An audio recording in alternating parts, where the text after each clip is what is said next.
Doctor Vindeshwar Pathak ji से हमारा विनम्र अनुरोध है कि वे कृपया आज इस अवसर पर अपने विचार दें। आज हमने डॉक्टर विंदेश्वर पाठक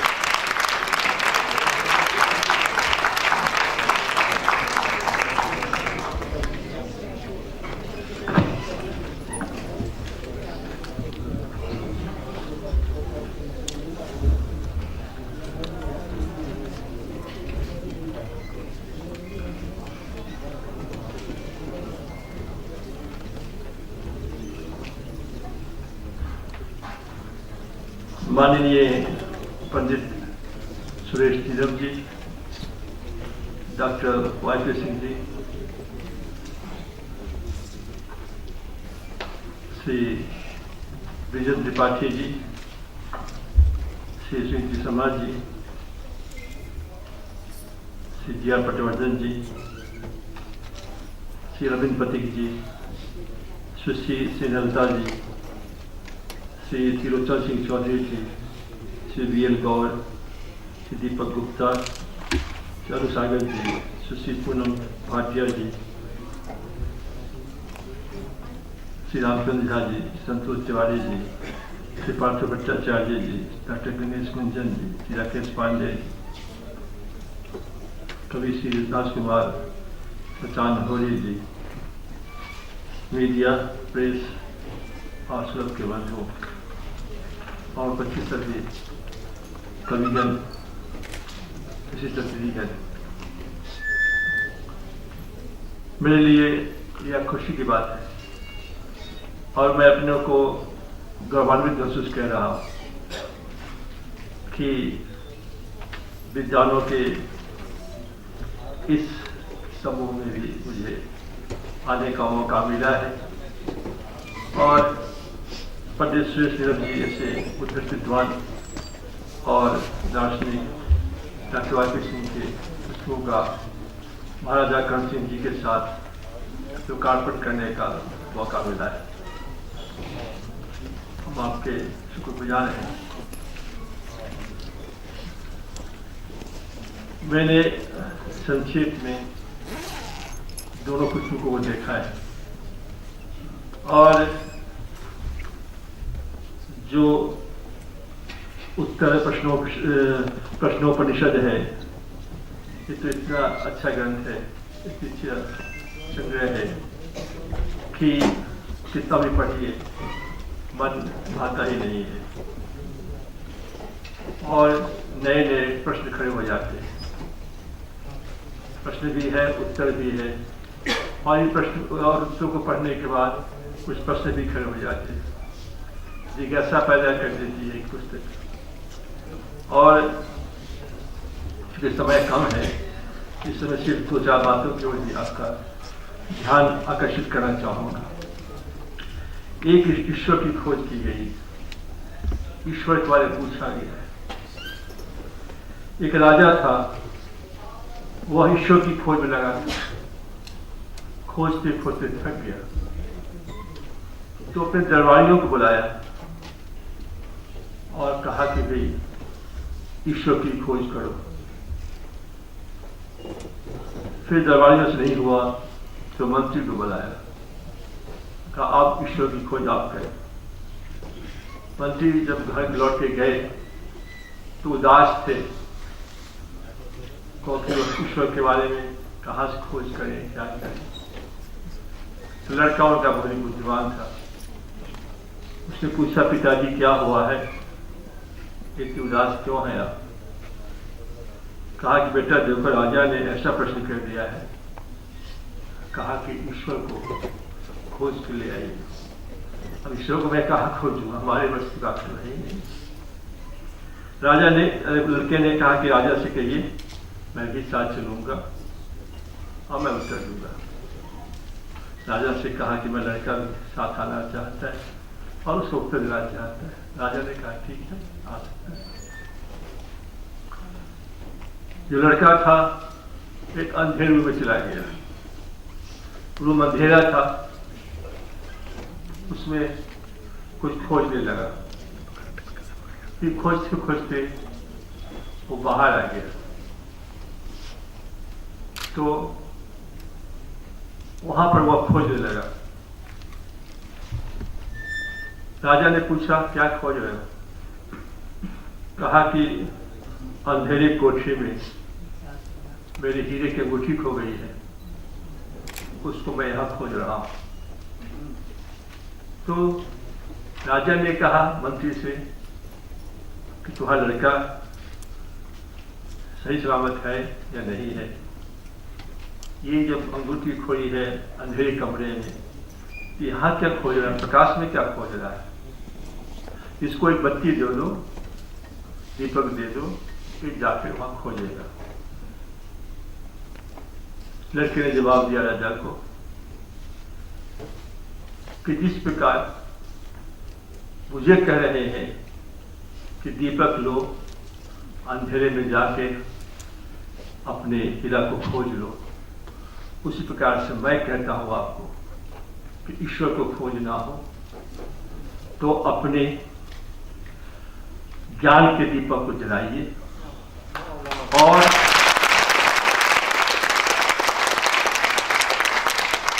हृदय और आत्मा में ईश्वर का वास होता है, वहां जाके ढूंढ लीजिए। तो ईश्वर का वास होता है हृदय में, आत्मा में। अब ईश्वर के बारे में पुरानी कथाएं भी हैं, बड़े विद्वानों की बातें भी हैं। मेरा अपना विश्लेषण भी है, क्योंकि मैं समाजशास्त्री भी हूँ, अन्वेषक भी हूँ, बातों को खोजता रहता हूँ और लीक से थोड़ा हट के मैं सोचता रहता हूँ। तो ईश्वर के बारे में जो मैंने सोचा है, ईश्वर वही है जो जीव का निर्माण कर सकता है। जो जीव का निर्माण नहीं कर सकता है और ईश्वर नहीं हो सकता है। क्या आप कहते हैं ना कि ईश्वर ने पृथ्वी का निर्माण किया है, जीव का निर्माण किया है, तो फिर जो जीव का निर्माण करेगा वही तो ईश्वर होगा। तो 5 ही तत्व हैं, छिद जल पावक गगन सवेरा, आकाश, धरती, जल, वायु, अग्नि। ये 5 ही तत्व हैं जो जीव का निर्माण करते हैं और यही 5 तत्व ईश्वर है। यही 5 तत्व ईश्वर है, क्योंकि जिस प्लैनेट पर ये 5 में से कोई नहीं है, मंगल पर हाइड्रोजन है, ऑक्सीजन नहीं है, वहां जल नहीं बनता है, तो जीव पैदा नहीं लेता है। तो इसमें यही है कि जो जीव पैदा कर सकता है वो ईश्वर है। और जो हमने माना है जिसको ईश्वर, अपने धर्म के गुरुओं को, राम को, कृष्ण को, पैगंबर को, ईसा मसीह को, बुद्ध को, गुरु ग्रंथ साहब, गुरु नानक साहब को, ये सब ग्रंथ हैं, ये विश्वास की ईश्वर है। ये हर फेथ ने, हर संस्कृति ने अपने अपने लिए एक ईश्वर खोज लिया है, उन्हीं को कहता है ईश्वर। वो ईश्वर है फेथ के हैं, अभी विश्वास के ईश्वर है, क्योंकि उनमें वह शक्ति नहीं है जो जीव को पैदा कर सकते हैं। तो इसलिए महत्वपूर्ण बात यह है कि जो जीव को पैदा करे वह ईश्वर है। बाकी जो ईश्वर जिनको हम मानते हैं वो हमारे समाज में एक अच्छा आदमी निकला जिसकी आत्माएं बहुत बड़ी थी। मैं बिहार का रहने वाला हूँ, इसलिए वहीं से उदाहरण देता हूँ। एक आकाशवाणी पटना है तो बिहार के लोग सुनते हैं, एक आकाशवाणी दिल्ली है, इंडिया में लोग सुनते हैं, एक टीवी सिलेंडर है, दुनिया भर के लोग सुनते हैं। तो आत्माएं जब धरती पर आती हैं तो उनका प्रकाश जो प्रकृति है तय कर देती है। कोई 0 वाट का होता है, कोई 15 वाट का होता है, कोई 50 का, कोई 100 का, कोई 5 लाख का, कोई 10 लाख का। तो हमारे कृष्ण हैं, हमारे राम हैं, उनके पैगंबर हैं, उनके ईसा मसीह हैं, उनके प्रकृति ने उनका बल्ब का तय कर दिया है कितना प्रकाश देगा, ये कितना प्रकाश देगा धरती पर। और उस समाज के लोगों ने उनको ईश्वर मान लिया, क्योंकि ईश्वर के तत्व उसमें है। वो जीव पैदा नहीं कर सकते हैं, लेकिन ईश्वर की बात को समझा सकते हैं, बता सकते हैं। तो इसीलिए इसमें महत्वपूर्ण बात है कि ये स्पष्ट करना पड़ेगा, ईश्वर जो जीव का निर्माण करे और विश्वास के ईश्वर जो हमारा समाज इसको पूछता है, स्वीकार करता है, जिसकी आत्माएं बड़ी होती है, का प्रभाव दुनिया में होता है। प्रभाव जैसे जैसे आगे बढ़ेगा वह आत्माएं उतनी बड़ी हो जाती है। जो महत्वपूर्ण बात ये है, लोग कहते हैं जगत मिथ्या है, मुझे बात समझ नहीं आती। अब ये जल रहा है बल्ब और कहे कि मिथ्या ही आती है भाई, एक बार फ्यूज कर जाएगा तो फ्यूज करेगा तो करेगा, अभी तो सच दिखाई पड़ रहा है वो। अब हम कैसे कहें कि बल्ब नहीं है? तो जगत मिथ्या कैसे है? आप यही कहते हैं ना कि जगत में हाँ ये टेम्पोररी है, हम 100 वर्ष जीते हैं, 50 वर्ष जीते हैं, 20 वर्ष जीते हैं, ठीक है, एक अवधि है यहाँ आने की। तो जगत क्या है? तो मेला है। हम तो रहते हैं ऊपर में बैठे हुए, सब रहते हैं, अंदर जहाँ रहते हैं। जब भी आत्माएं आती हैं धरती पर, तो भी बच्चा पैदा लेता है, उसका नाम होता है, उसकी इच्छाएं होती है, सब कुछ होते हैं उसके। तो जैसे मेला में आप जाते हैं, आप मिठाई खाते हैं, खिलौना देखते हैं, खेल देखते हैं, तरह तरह की बात करते हैं, शाम को घर लौट जाते हैं। तो आप धरती पर जब आते हैं तो आप लीलाओं करने की लीला करते हैं आप, और फिर आप लौट जाते हैं। तो जब तक आप हैं उस मेला में, तो मेला मिथ्या कैसे हो सकता है? मेला तो लगा हुआ है, हम चले जाएंगे तो हो सकता है। तो ये इंपॉर्टेंट इसमें है कि जगत जो है वो सत्य है। सबने कहा जगत मिथ्या है, जगत सत्य मिथ्या नहीं, जगत सत्य है। आपकी अवधि जो है सीमित है, आप उतने ही दिन तक आप रह सकते हैं, इसके आगे आप नहीं रह सकते हैं, इसलिए सब मिथ्या कह देते हैं। महत्वपूर्ण बात इसमें यह है कि जो धर्म है और संस्कृति है, इसको हमने मिला दिया है। और जो धर्म है वह शाश्वत होता है, वह स्थान और काल से नहीं बदलता है, वही धर्म का रहेगा। अग्नि का धर्म है जलाना, अग्नि जहां रहेगी जलाएगी हो, इस देश में हो, उस देश में हो, वहां भी हो, वहां भी, जहां भी हो। तो जिस पदार्थ का समय काल से समय से स्थान से जिसके में प्रवर्तन ना आता हो, वह धर्म है। दया करना धर्म है, क्रोध करना सब में है, कुरान में भी है, हिंदू में भी, बाइबल में भी है, हिंदू में भी, सब में भी लिखा हुआ है। दया करना परोपकार धर्म है। तो ये सब जगह शाश्वत है वो तो। लेकिन जब शादी विवाह करते हैं, खाना पीना खाते हैं, अपने भगवान का नाम लेते हैं, हम तो सब भगवान का नाम लेते हैं, हमारे भगवान का नाम दूसरे खबर नहीं लेते हैं, तो क्यों नहीं मर जाते हम लोग? तो मर जाना चाहिए कि भाई इस नाम नहीं लेते हैं सब, या उनके नाम हम नहीं लेते हैं तो हमको मर जाना चाहिए। यदि यही सत्य हो कि अपने भगवान हमारा नाम लेते हैं तो हम जीता जाते हैं, नहीं लेंगे तो हम दूसरा महीने खत्म हो जाएगा, तो दूसरे धर्म के लोग तो आपका नाम नहीं लेते हैं और ना आप उनका नाम लेते हैं। तो ये महत्वपूर्ण है कि ये जो संस्कृति है वो धर्म नहीं है।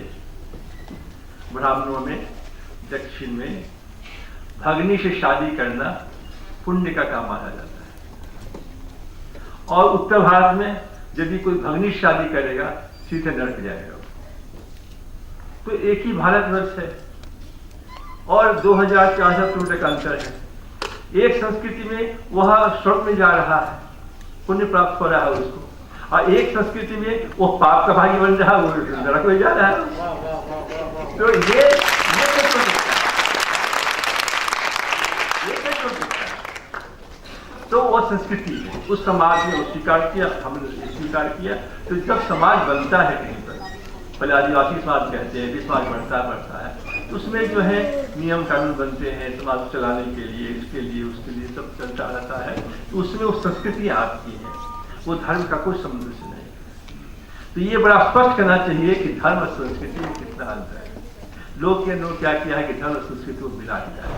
संस्कृतियों में धर्म के तत्व है, ऐसा नहीं है। संस्कृतियों में धर्म के तत्व है और धर्म में संस्कृतियों के तत्व है, लेकिन धर्म दोनों अलग अलग है। जो ये बात महत्वपूर्ण है कि हमने कई पेज नंबर का लिखा हुआ है, 32, 53, 116 सब लिखा हुआ है। तो महत्वपूर्ण इसमें यह है कि 116 में जो प्रश्न उत्तर है उसमें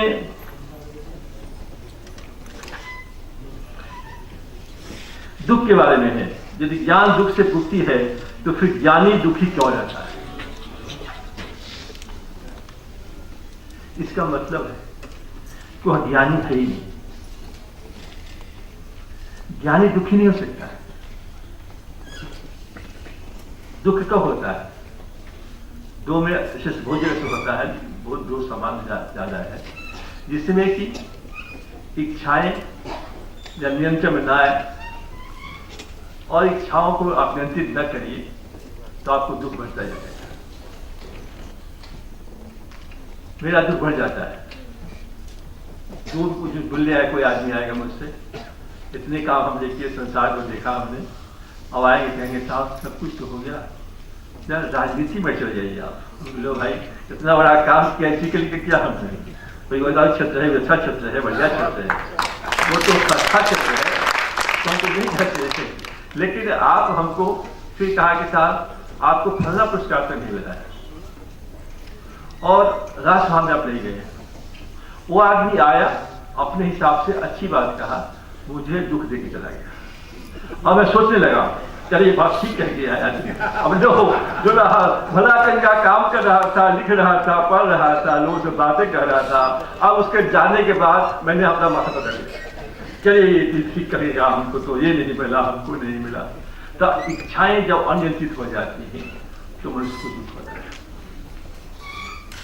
और दूसरा है कि जिसको अपमान सहने की आदत नहीं होती है उसको दुख होता है।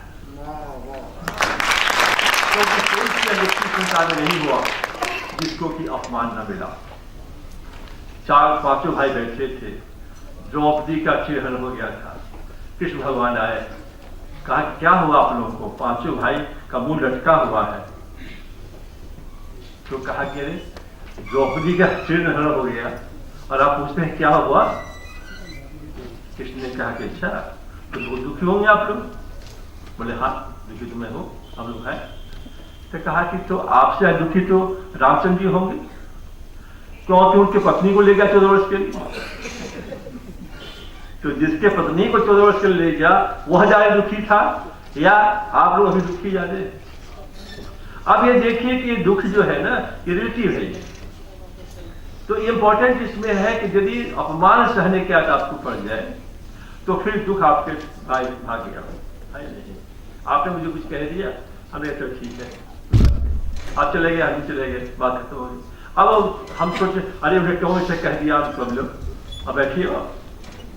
तो ये इंपॉर्टेंट इसमें है कि ये जो दो चीज है, ऐसे तो बहुत से कारण है, ऐसा नहीं है, लेकिन जो इच्छा है, अभिमान है, अहंकार है, क्रोध है, लोभ है, वासना है, यदि ज्ञानी को प्राप्त हो गया है तो कभी दुखी नहीं होगा। लेकिन यदि नहीं प्राप्त हुआ है तो ज्ञानी तो है ही नहीं है, तो ज्ञानी को दुख क्यों होगा? तो ये बहुत महत्वपूर्ण बात इसमें है कि जो ईश्वर ने जब निर्माण किया, शत्रुपा की कहानी है, जब ईश्वर ने निर्माण किया मनुष्य का, भगवान जी ने निर्माण किया, तो वो बैठा था, काम ही नहीं कर रहा था। तो ब्रह्मा को चिंता हुई, चले ये लोग काम नहीं कर रहा है, ये सब क्या कर रहा है? तो ब्रह्मा ने क्या किया कि उसमें अहंकार डाला, लोभ, मोह, माया, वासना जैसे ही डाला फड़फड़ा को काम करने लगा। तो जो हम पैदा लेते हैं, तो जो हमें गुण है वो तो है ही है, इन अवगुणों के साथ ही हम पैदा लेते हैं। अब इसका चार भाग बन जाता है। संत कौन है? जिसने इच्छाओं पर नियंत्रण कर लिया हो या जिसकी इच्छाएं शेष हो गई हो, वही संत कहलाता है। संत तो बिरले हुए हैं संसार में, नाम करना ठीक नहीं है, कुछ हुए हैं।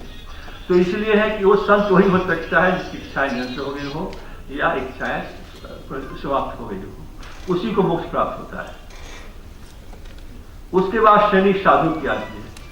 आज के साधु कुछ जैसे फंस गए हैं इस काम में, हम लोग ऐसे काम में, तो उनकी बात नहीं करते हैं। लेकिन जो साधु की श्रेणी हमसे तो आगे है, तो घर छोड़ देते हैं, समाज में लग जाते, सेवा में लग जाते हैं, दूसरे की सेवा करते हैं, तो उन साधुओं की हम बात करते हैं जो दूसरे की सेवा में लगते हैं, दूसरे की भलाई करते हैं, वो साधु थोड़ा हमसे ऊपर होते हैं।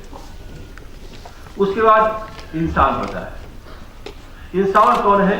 जिसको ब्रह्मा ने जो अहंकार दिया था, लोभ दिया, क्रोध दिया, मोह दिया, वासना दिया, उसको जितना प्रयास करता है कम हो सके, नहीं होगा यह संभव। माया का शरीर है, ये सब होगा ही होगा।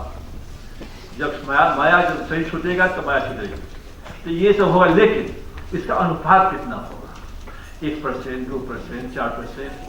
तो जो व्यक्ति इन बातों, इन चीजों को पर नियंत्रण करता है, जितना कम कर देता है, वह व्यक्ति उतना ही महान कहलाता है। उसको इंसान कहते हैं। चलिए, यह बहुत अच्छा इंसान है। उसके बाद जो महत्वपूर्ण है, जो लोग ऐसे लोग हैं कि जितनी भी कमजोरियां भगवान ने दी थी उस सबको बढ़ा देता है, और बढ़ा करके सुबह शाम तक यही उसकी यात्रा होती है। आज किसको लूटना है, किसको पटक देना है, किसका छीन लेना है, किसका ये करना है, किसको करना है। तो लोग कहते हैं अरे बड़ा हैवान है जो। तो मनुष्य की 4 श्रेणियां होती हैं, संत, साधु, इंसान और हैवान। आपको अपनी यात्रा स्वयं तय करनी है कि आप किस में जाना चाहते हैं। वो आपको खुला रखा है, आप जो उसमें चाहिए उसमें हो सकता है। निर्णय कौन देगा? इसके बाद सिर्फ एक बातें खत्म कर देंगे, जैसा इनके बारे में वाइपीसी का नाम पर है। तो निर्णय कौन करता है? निर्णय करता है जो मरने के बाद लोग जो साथ जाते हैं।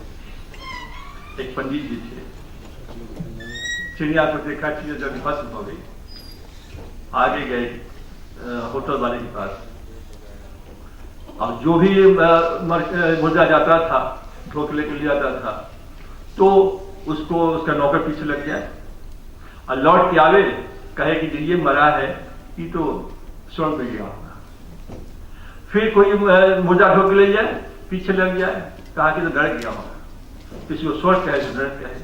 पंडित जी का दिमाग चकराया, कहले भाई इतनी विद्या तो माननी पड़ेगी, मैं तो बता ही नहीं सकता हूँ कि कहाँ गया है, ये कैसे बताता है? उसको मालकिन से पूछा, ये तांत्रिक है क्या आपका नौकर? क्या तांत्रिक है? ये तो खाना पकाता है। अरे खाना पकाते हैं कैसे कहता, कौन स्वर्ग गया कौन नरक गया? कहा है पंडित जी, इतना कल्प नहीं है। अरे जब मरता है आदमी, जब धोख ले आता है उसको, तो 2 भाग बनता है उसमें। आगे रहता है, बोलता है राम राम सत्य है, राम राम सत्य है। अब पीछे चलता है, कहता है हाँ कितना अच्छा विचार बढ़ गया। फिर सुन लेता है क्या स्वर्ग क्या होगा। फिर के साथ लग गया, फिर कहता है कि भले मर गया, बड़ा बदमाश है। कहा कि वो जो सेकंड वाला है वही तय कर देता है कि कहाँ गया, वो स्वर्ग गया कि नरक गया। उसके लिए आपको इतनी विद्या पढ़ने क्या जरूरत है? तो इम्पोर्टेंट इसमें है कि जो आप संसार में आप काम करिए, जो आप माया के शरीर है तो आप माया के शरीर तो रहिएगा, लेकिन जितना काम कर सकिएगा उतना ही अच्छा रहेगा। मेरी माँ ने मुझसे कहा था, यदि बहुत बातें कही थी, आज से नहीं कहना चाहते हैं। माँ ने कहा कि जिस दिन तुमको अहंकार आएगा तो पतन शुरू हो जाएगा। ये माँ ने मुझे बचपन में सिखाती थी। हम लोग तो कहती थी जिस व्यक्ति को वो राम का और रावण का और कौरव पांडव का दे देती है कि रावण की शक्तियां राम से कहीं कम थी। एक ने प्रयोग किया भक्ति के साथ और एक ने किया अहंकार के साथ। तो रावण की पराजय इसलिए हुई कि उसने अहंकार से प्रयोग किया शक्ति का। कौरव की शक्तियां पांडवों से कहीं कम थी, लेकिन जहां पांडवों ने भक्ति के साथ प्रयोग किया उसने किया अहंकार के साथ। भीष्म पितामह को मारने जा रहे हैं जो और प्रणाम करते हैं, कहते हैं भीष्म पितामह आज आपको मारेंगे, वो कहते हैं विजय हो। तो ये प्रकाष्ठा है भक्ति की। तो जो भक्ति इसके साथ जीता है संसार में, उसी को लोग पता लग जाता है कि स्वर्ग में गया होगा। तो ये इंपॉर्टेंट है कि